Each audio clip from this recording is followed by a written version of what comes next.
คืนเมื่อมาบ้านเฮา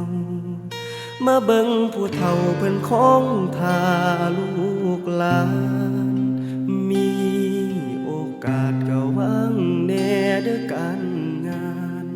คิดฮอดผู้ของทางอยู่บนบ้านนาเฮา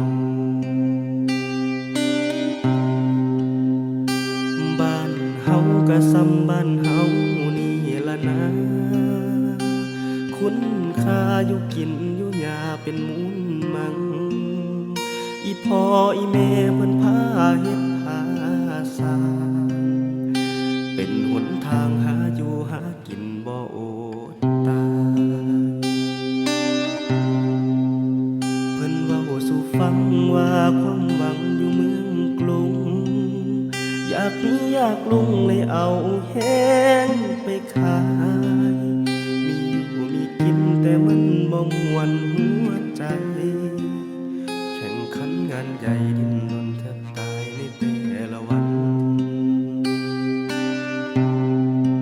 ให้คืนเมื่อมาบ้านเฮามาเบิ่งผู้เฒ่าเพิ่นของทาลูกหลานมีโอกาสก็หวังแน่เด้อการงานคิดฮอดผู้ของทางอยู่บนบ้านนาเฮามากินกับข้าวลวกผักกับป่นฝีมือแม่ไปหวานแหหาอยู่หากินกับอีพ่อไปอยู่เมืองใหญ่ภาคจำเก่าลืมแล้วไปนอถ้ายังคิดพ่อให้เฝ้ากลับมาเวลายังมีลูกลาเอ๋ยแม่ของทางสู่คำเศร้า